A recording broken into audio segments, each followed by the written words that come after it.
आज मैले सर्टिफिकेट नै बोकेर आएको छु, पुरै सर्टिफिकेट। जसरी यो ऊर्जा क्षेत्रको कुरा आयो, म त मेकानिकल इन्जिनियर पक्का रहेछ,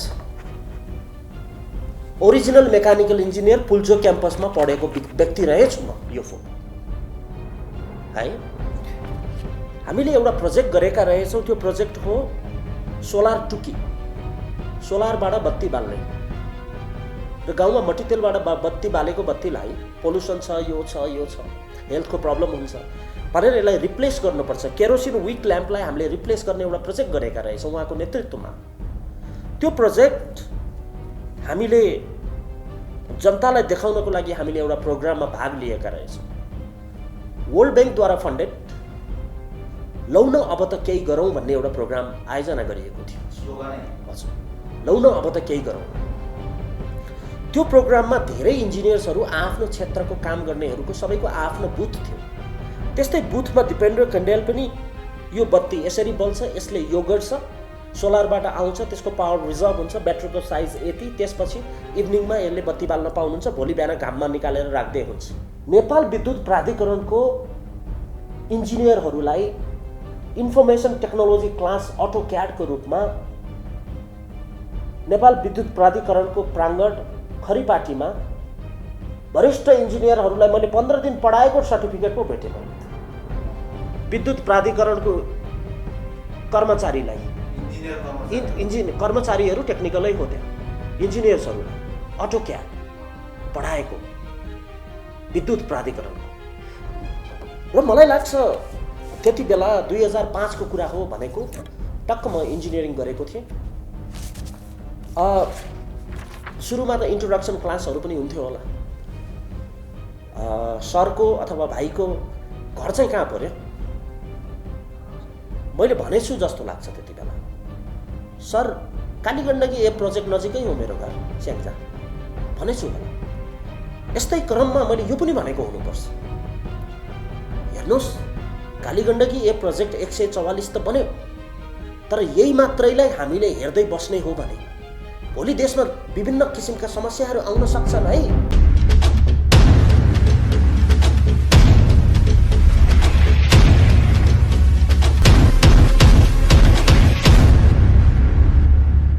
म आज नेपाल इलेक्ट्रिसिटी अथोरिटी नेपालको 406 मेगावाट मात्रै उत्पादन हो भन्नेतिर पनि म जान चाहन्न। प्राइभेट सेक्टरबाट 184 मेगावाट बत्ती आएको छ भन्नेतिर पनि म जान्न चाहन्न। आज भारतबाट 653 मेगावाट आएको छ। यो सबैलाई जोडेर नेपालको लोड सेडिङ हटेको हो भन्ने कुराको बारम्बार विश्लेषण गर्न म चाहन्न। कुरा बुझ्नुभयो? जुन मुजफ्फरपुर र ढल्केबारको जुन लाइन प्रसारण लाइन छ 400 केभी को, यो 1000 मेगावाट मात्रै यसले थाम्छ। अब नेपालको लोड बढ्दैछ, हाइड्रो पावरहरू समयमा बन्नेवाला छैन। अब नेपालमा भारतबाट बत्ती आयात गरिएन भने कुनै पनि समय नेपालमा लोड सेडिङ हुन सक्ने मेरो प्रक्षेपण पनि कति दोहोऱ्याउने, त्यता पनि म आज जान चाहन्न। आज म के भन्न चाहन्छु भने, जसरी मैले गरेको विश्लेषण, मैले गरेका कुराहरू पत्रकारहरूको मुखबाट थाहा पाएँ, कोहीलाई मन पर्यो कोहीलाई मन परेन। मलाई हिजो साह्रै टेन्सन भयो अफिसबाट निस्किँदा।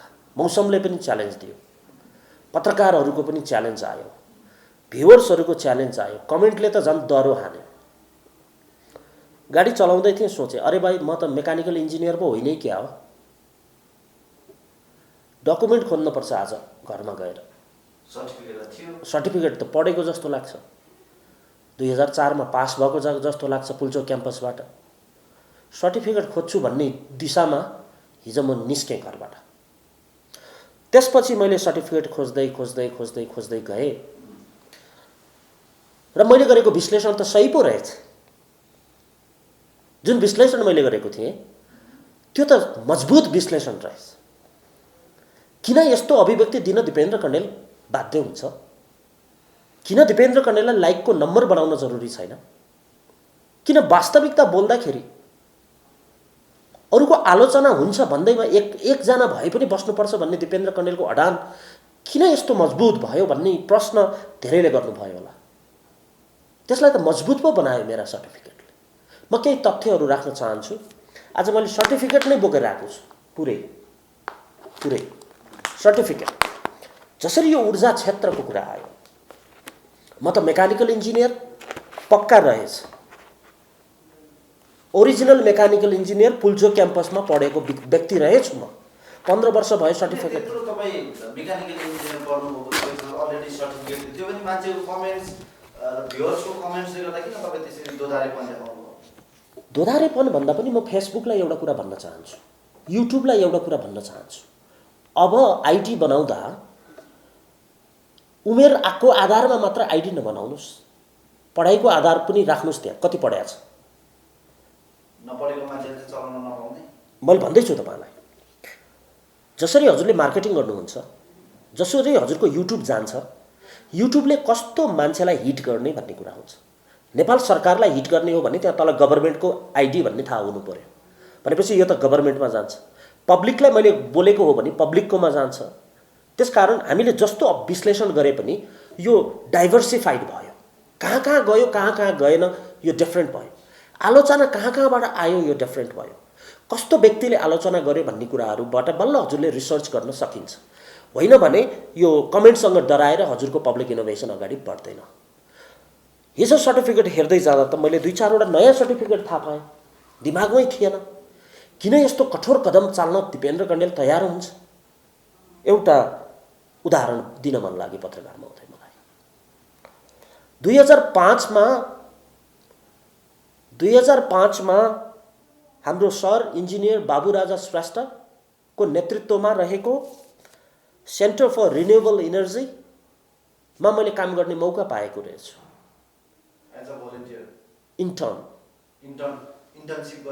इन्टर्नको रूपमा, भलन्टियरको रूपमा। त्यति बेला म र मेरो साथी हामी दुवैजना भर्खर पास गरेको त्यो काम गरेका रहेछौँ। हेर्दै जाँदा एउटा फोटो पाएँ मैले, यो फोटो है। हामीले एउटा प्रोजेक्ट गरेका रहेछौँ। त्यो प्रोजेक्ट हो सोलर टुकी, सोलरबाट बत्ती बाल्ने। र गाउँमा मट्टीतेलबाट बत्ती बालेको बत्तीलाई पोल्युसन छ, यो छ, हेल्थको प्रब्लम हुन्छ भनेर यसलाई रिप्लेस गर्नुपर्छ। केरोसिन विक ल्याम्पलाई हामीले रिप्लेस गर्ने एउटा प्रोजेक्ट गरेका रहेछौँ उहाँको नेतृत्वमा। त्यो प्रोजेक्ट हामीले जनतालाई देखाउनको लागि हामीले एउटा प्रोग्राममा भाग लिएका रहेछौँ। वर्ल्ड ब्याङ्कद्वारा फन्डेड लौ न अब त केही गरौँ भन्ने एउटा प्रोग्राम आयोजना गरिएको थियो। हजुर, लौ न अब त केही गरौँ। त्यो प्रोग्राममा धेरै इन्जिनियर्सहरू आफ्नो क्षेत्रको काम गर्नेहरूको सबैको आफ्नो बुथ थियो। त्यस्तै बुथमा दिपेन्द्र कण्डेल पनि यो बत्ती यसरी बल्छ, यसले यो गर्छ, सोलरबाट आउँछ, त्यसको पावर रिजर्भ हुन्छ, ब्याट्रीको साइज यति, त्यसपछि इभिनिङमा यसले बत्ती बाल्न पाउनुहुन्छ, भोलि बिहान घाममा निकालेर राख्दै हुन्छ। यो प्रोजेक्टमा मैले गरिराखेको थिएँ। यो प्रोजेक्टमा अवार्ड पनि मिलेको रहेछ हामीलाई। म यहाँ छु र मैले अवार्ड लिएको फोटो पनि छ यहाँ।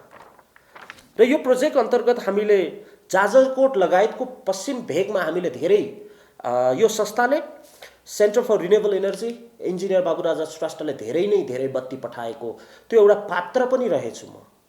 त्यसकारण यस्ता अभिव्यक्ति निकाल्दा किन डर लाग्दैन भन्ने कुरामा यसले पनि कतै मलजल पो गरेको थियो कि मेरो सोचाइलाई।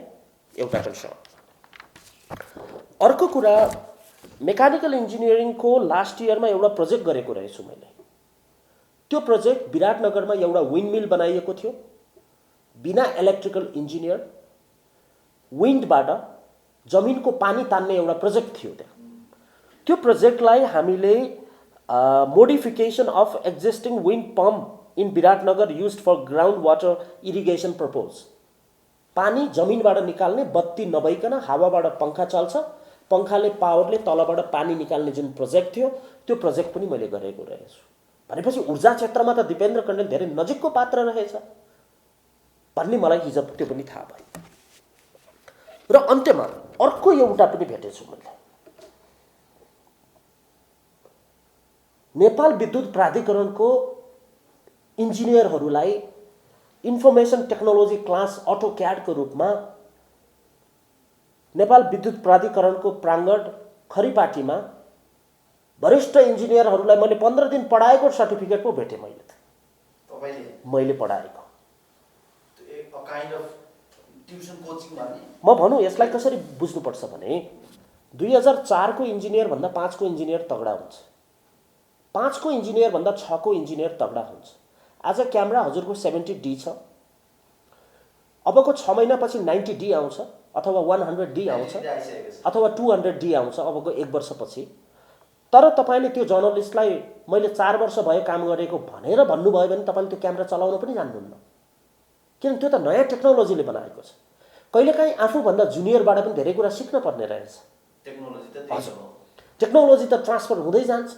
त्यसकारण तत्कालीन इन्जिनियरहरूले जुन लेभलको पढाइ पढ्नुभएको थियो त्यति बेला उहाँहरूले अटोक्याड पढ्नु भएको रहेनछ कम्प्युटरमा डिजाइन गर्ने। आवश्यकता भएपछि तपाईँले त्यहाँनिर गएर त्यसपछि विद्युत प्राधिकरणको एउटा प्रपोजलमा हामीलाई टिचर चाहिएको छ यो पढाउनको लागि पनि उहाँहरूले खुलमखुला निकालेकोमा म टिचरको रूपमा पो गएको रहेछु विद्युत प्राधिकरणमा।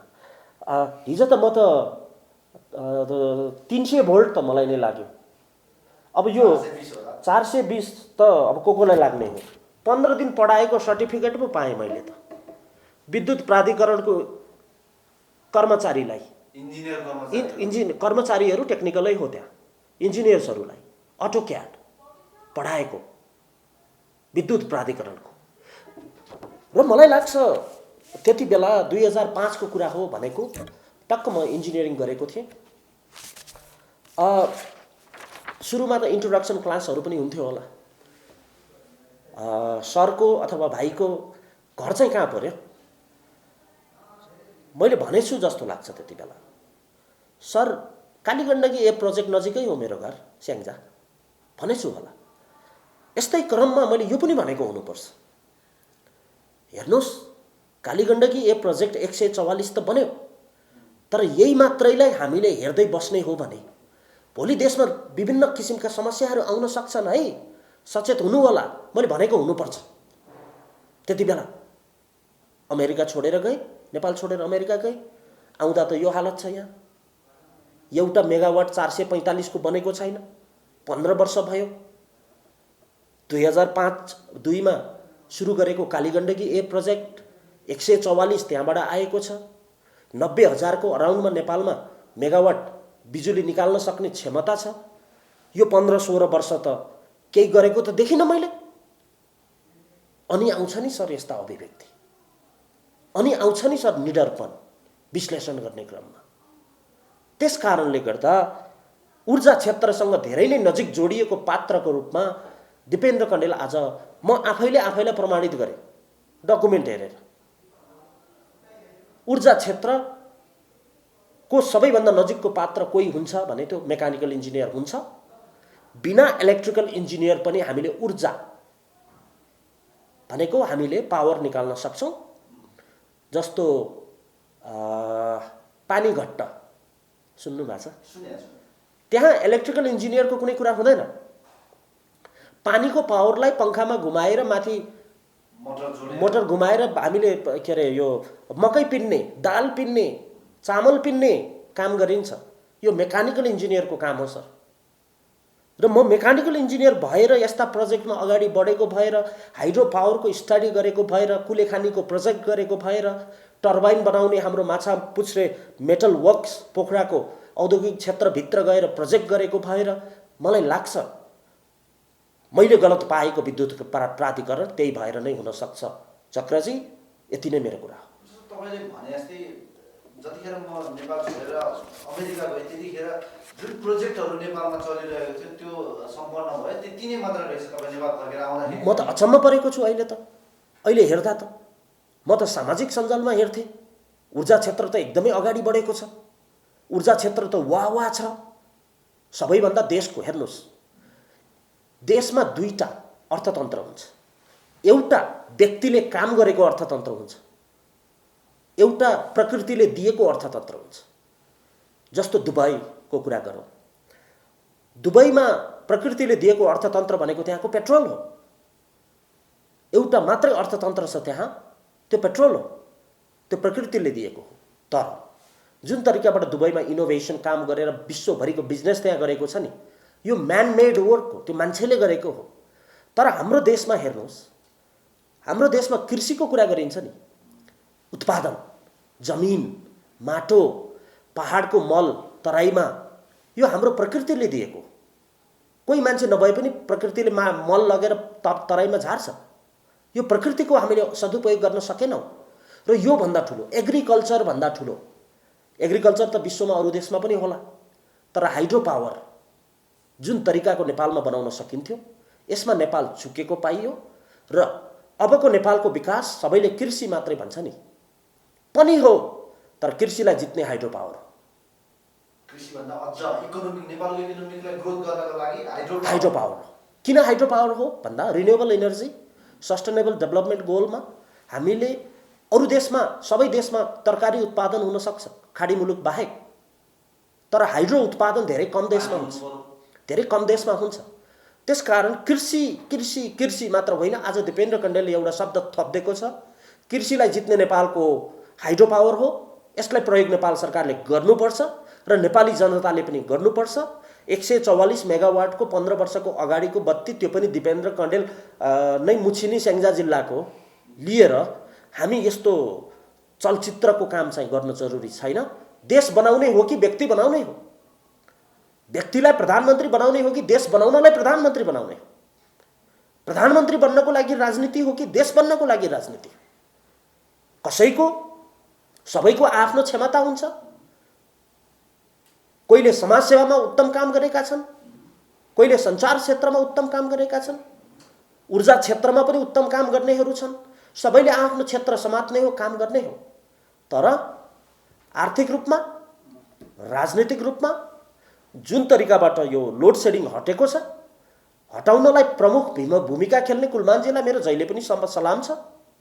कुलमानजीलाई तपाईँले अस्ति चाहिँ एउटा अभिव्यक्ति दिनुभएको थियो, अघि तपाईँले पनि भनिहाल्नुभयो, म विदेश नेपाल छोडेर अमेरिका जाँदाखेरि जे जस्तो पूर्वाधारहरू त्यति मात्र थियो, त्यस पछाडिको ड्युरेसनमा म अचम्म परे कुनै पनि विकास भएको रहेछ भनेर भन्नुभयो। तर इन्डियाबाट जति विद्युत आयात भइरहेको छ त्यसले गर्दाखेरि नेपालमा लोड सेडिङ हटेको हो। त्यो इन्डियाको बिजुलीहरू चाहिँ नेपालमा आयात नगरिकन लोड सेडिङ मुक्त हुँदैन भन्नुभएको थियो। अब त्यो इन्डियाको अहिले पनि विद्युत आइरहेको छ। कुमान घिसिङज्यूको वर्गीकरण पछाडि यहाँ नेपालमा अवस्थितमा लोड सेडिङ भइसकेको छ भन्ने नेपाल जनताहरूले जनगुनासोहरू आइरहेको छ। साँच्चै के हो? म हजुरलाई हिजो अस्ति एउटा कुरा गर्दा एउटा कुरा प्रष्ट रूपमा नेपाली के हुनुपर्छ भने, हामीले आवश्यकता कति थियो नेपालको, भारतबाट कति आएको छ, कुलमानजीको मेहनतबाट कति बत्ती हामीले बचाएका छौँ, कति बत्ती उत्पादन भएको छ। उत्पादन नहुनु कुरा कुलमानजीलाई मात्र दोष हुँदैन नि त। उत्पादन नहुनुको दोष कुलमानजीले मात्र लिने हो र होइन नि? 15 वर्षको इतिहास हो नि, होइन? त्यस कारणले गर्दा कहिलेकाहीँ भिडियोको टाइटल, कहिलेकाहीँ हाइलाइटले गर्दाखेरि मान्छेले अलिकति विश्लेषणलाई अलिकति गलत तरिकाबाट बुझेको पनि देखिन्छ। एउटा कुरा तपाईँले भन्नुभएको थियो नि त, अर्को कुरा जसरी इन्डियाबाट नेपालमा विद्युत चाहिँ आयात भइरहेको छ, त्यो भएन भने नेपालमा लोड सेडिङ हुन्छ भनेर भन्नुभएको थियो नि। तर त्यो आयात भइरहेको बेलामा त लोड सेडिङ हुँदो रहेछ नि त, यदि त्यहाँ म्यानेजमेन्ट गर्न सकेन भने। अब म हजुरलाई एउटा कुरा के भन्छु भने, क्रेडिट कुलमानजीले पाउनुहुन्छ, कुलमानजीलाई नियुक्ति गर्नुपर्छ भन्ने पक्षमा हो म। तर मेरो कन्सर्न के हो भने, यतिले पुगेन है, लौ न अब त केही गरौँ। जसरी अवार्ड आयो नि त्यहाँबाट, होइन, ल्याउँ अन्तर्राष्ट्रिय अवार्ड ऊर्जा क्षेत्रमा चमत्कार गरेर, के फरक परेर विश्वमै देखाइदिउँ न। नेपालमा मात्रै किन देखाउने? नेपाली जनतालाई मात्रै किन देखाउने? CNN अवार्ड लिउँ न त, भइहाल्यो त। विश्वको सबैभन्दा उत्तम बिजुली उत्पादन नेपाल अवार्ड लिउँ न त, भइहाल्यो नि। तर भन्न खोजेको कुरा के छ भने, राजनीतिक रूपमा भारतको हातमा साँचो छ। यो बिजुलीको साँचो भारतले किन लिएको हो त्यो पनि प्रश्न पार्थ्यो। बुढी गण्डकी ए होइन, बुढी गण्डकी 1200 मेगावाट चाइनाको हातमा गइसकेको थियो। ल, चाइनाले बनाउने भयो, लोड सेडिङको साँचो चाइनासँग जाने भयो भनेर भारतले लिएको देखिन्छ। अहिले क्यान्सल भएको छ त्यो। अरुण तेस्रो सही समयमा बन्नेवाला छैन, रसुवागढी सही समयमा बन्नेवाला छैन। भारतले चाह्यो भने विद्युतलाई प्रयोग गरेर नेपालको सत्तासम्म हल्लाउन सक्छ, मेरो विश्लेषण हो। कुलमानजीलाई एउटा पात्रको रूपमा हामीले त स्वीकारेका छौँ यो लोड सेडिङ हटाउनुमा। कुलमानजी लगायत सम्पूर्ण विद्युत प्राधिकरणमा रहनेको सबैको आफ्नो हिस्सा छ, आफ्नो मेहनत छ, सबैको सम्मान छ। तर कतै कुलमानजीको लागि देश सबैभन्दा ठुलो कुरा हो। तर भारतले जुन तरिकाबाट राजनीति गर्न खोज्छ, यो जुन भारतबाट ल्याएको बत्ती उसले थोरै घटाइदियो भने यहाँ लोड सेडिङ हुन्छ, 50 घटाइदियो भने लोड सेडिङ हुन्छ। नघटाए पनि त लोड सेडिङ हुन्छ। सुन्नुहोस् न, म्यानेजमेन्ट गर्न सकेन। सुन्नुहोस् न, म्यानेजमेन्ट कुलमानजीलाई राख्नुपर्छ, ऊर्जा मन्त्री पनि बनाउनुपर्छ, यसमा दिपेन्द्र कण्डेल पहिलेदेखि हजुरलाई पनि बोलेको कुरा हो। तर म त्यही जिल्लाको 144 मेगावाट देखेको मान्छे, विभिन्न जहाँ बत्ती पुगेको छैन त्यहाँ सोलरको टुकी पुर्याउन प्रोजेक्ट गरेको मान्छे, बत्ती नभएको ठाउँमा जमिनबाट पानी निकाल्न हामीले सक्दा रहेछौँ भनेको मान्छे, विद्युत प्राधिकरणमा पनि मेरो एउटा सानो सहभागिता देखिएको कारणले गर्दा म यो कुरा मान्नेवाला छैन। नेपाली जनताले अबको 10 वर्षमा यस्तो सरकार बनाउनुपर्छ, 10,000 मेगावाट नेपालमा निकाल्ने तर्फको, निकाल्न चाहने सरकार बनाउनुपर्छ। यो नेपालीहरूलाई मेरो मनदेखिको एउटा अनुरोध हो। हामीलाई प्रत्येक राम्रो काम गर्ने मान्छे चाहिन्छ, तर 10,000 मेगावाट बनाउनुपर्छ। 10,000 अनि बेच्नुपर्छ। र अर्को कुरा पनि मैले अघि भने, हजुरले टक्क बुझ्नु भएन जस्तो लाग्यो। भारतको जुन बत्ती आइराखेको छ नि 653, यो पनि पहिला आइसकेको हो, अब झन् बढाउनुपर्छ। त्यसले लोड पुग्दैन नि। मान्छेले त विभिन्न उद्योग खोल्न थालिसकेका छन्। विदेशमा भएका नेपाली नेपाल फर्केका छन्। नेपालमा भएका उद्योगहरू अगाडि बढ्नेवाला छ। नेपाल सरकारले सहुलियतमा लोन उपलब्ध गराउँदैछ। कुखुरा पाल्ने, विभिन्न पाल्ने, बत्ती त बढै छ नि। जर्नलिजमको कुरामा पनि 3 वर्ष चाहिँ थाम्न सक्ने त्यो बिजुलीले, अनि 3 वर्ष पछाडि थाम्न नसक्ने कस्तो? सुन्नुहोस्, कुमार घिसिङको बढीगमन पछाडि चाहिँ त्यो लोड सेडिङ हुन थाल्ने भने कस्तो? एउटा कुरा त्यो छ। अर्को कुरा पार्टीभित्रबाट अथवा कुलमानजीलाई प्रयोग गरेर कुनै पनि राजनीतिक कदम पो चाल्न खोजिएको छ कि यो देशमा? सरकार विरोधी काम पो गर्न खोजिएको छ कि? सानो कुराले विश्लेषण गरेर मात्र हुँदैन। नेपाली जनता धेरै सचेत हुनुपर्छ। आजको दिनमा यदि हामीसँग लोड सेडिङ अन्त्य मात्र होइन, भोलि पनि त अन्त्य हुनु पर्यो नि। आजको 10 होइन, अब लोड सेडिङ कहिल्यै नगर्नको लागि त हामीले त उत्पादन नगर्नुको विकल्प त देखिएन त, गर्नुको विकल्प त देखिएन त।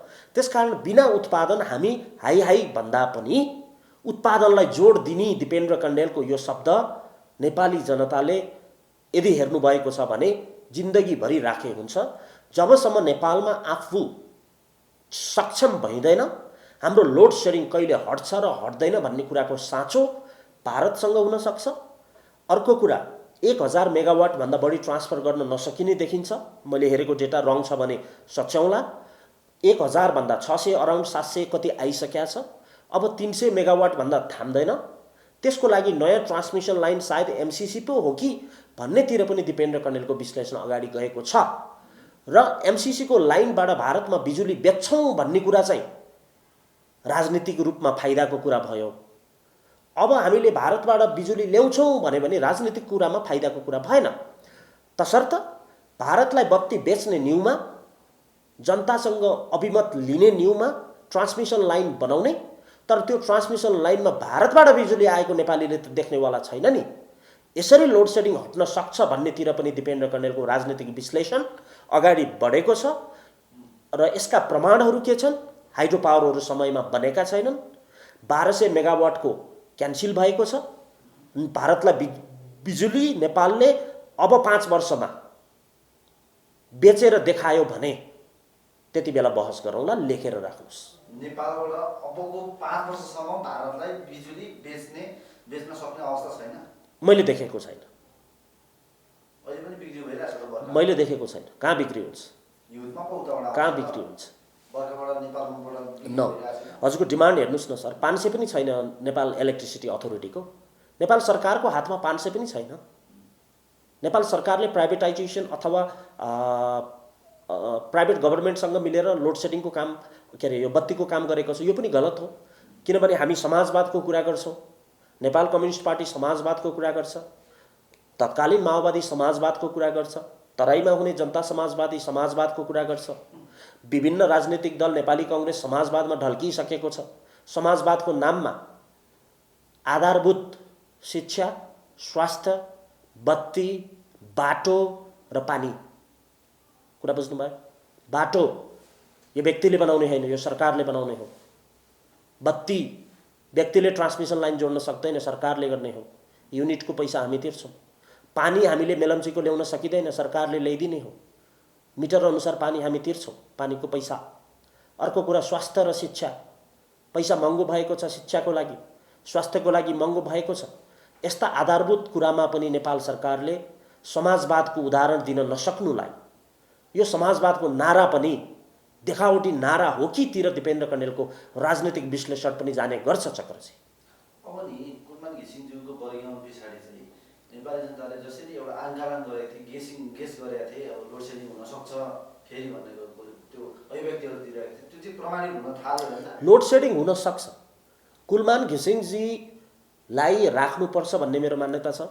कुलमानजीलाई सके मन्त्री बनाउनुपर्छ भन्ने मेरो मान्यता छ। कुलमानजीको नियुक्ति भयो भने सबैभन्दा पहिला खादा ओडाउन दिपेन्द्र कण्डेल जान्छ, क्यामेरा लिएर हजुर नै जानुपर्छ। अनि त्यसपछि तर त्यति बेला म केही सुझाव पनि दिने गर्छु र दिन्छु। र कुलमानजीलाई यो हाई हाई होइन, अझै ठुलो हाई हाई बनाउन दिपेन्द्र कण्डेल चाहन्छ। दिपेन्द्र कण्डेल नेपालको मात्र अवार्ड होइन, इन्टरनेसनल CNN अवार्ड कुलमान घिसिङलाई दिन चाहन्छ। यो कुरा नेपालीले किन बुझ्दैन? अरूको नेपालीले होइन, सरकारले भनौँ न, नेपालीले चाहिरहेका छन् नि। नेपाली सरकार छुट्यो हो, के गरौँ? नेपाली सरकारले किन बुझेन? र नेपाली जनताले नि बुझ्नु पर्यो। कसैलाई आलोचना गरिन्छ भने उसलाई तगडा बनाएको भन्ने कुरा बुझ्नु पर्यो। जति हजुरहरूले मलाई आलोचना गर्नुहुन्छ नि, मैले हेर्न पाएँ भने, मौका पाएँ भने, त्यो आलोचनाले मलाई रिसर्चमा तगडा बनाउँदो रहेछ। गल्ती सुधारिन्छ, मैले बोलेको ठिक छ कि छैन त्यो कुरा हेरिन्छ। आफू त झन् खारिँदै जान्छ नि। कुलमानजीलाई खराउने काम गरेको, कुलमानजीलाई अझै तगडा बनाउने काम गरेको हो दिपेन्द्र कण्डेलले। यही कुरा बुझौँ न। अब नेपालमा के हो, अघोषित लोड सेडिङ सुरु भएको आज, किनभने हिजो पाल्पामा नेपाल विद्युत प्राधिकरणको त्यो जुन कार्यालय छ त्यहाँ चाहिँ घेरेर त्यहाँको प्रमुखलाई नेपाली जनताहरूले र्याक्तिसम्म पारे। म हजुरलाई के भन्छु भने यो लोड सेडिङलाई प्रयोग गरेर नेपालको सरकारलाई तलमाथि पार्न पनि सकिन्छ कि जस्तो देख्छु मैले। भारतको डिजाइनमा एउटा कुरा राजनीतिमा विश्लेषण गर्न सक्नुपर्छ। हेर्नुहोस्, लोड सेडिङ गराएर नेपाल सरकारको बदनाम गराएर इन्डियाले यसको यो षड्यन्त्रमा छ इन्डिया।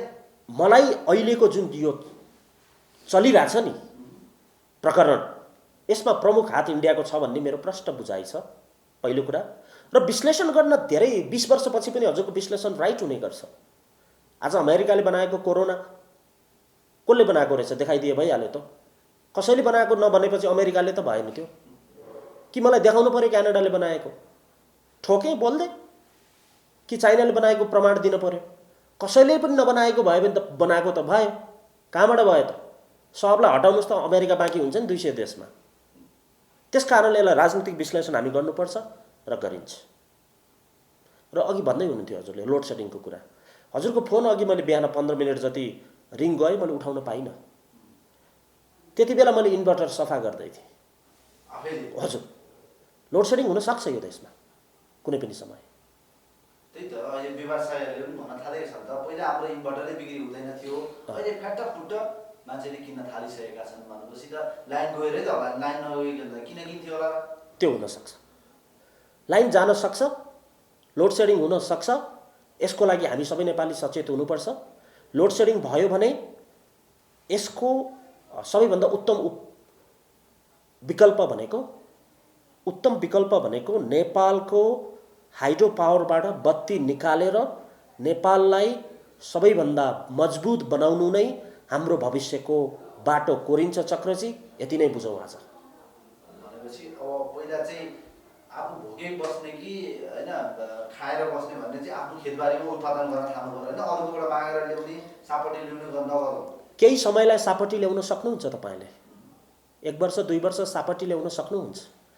अहिले केही समय हाम्रो खसी छैन भने खसीको लागि तपाईले बनाउन सक्नुहुन्छ, तर केही समयपछि त्यो खसी त नेपालमा उत्पादन हुनु पर्यो नि। यो मेरो कन्सर्न हो। ठिक छ, महत्त्वपूर्ण समय दिनुभयो, यहाँलाई धेरै धेरै धन्यवाद छ। Thank you so much.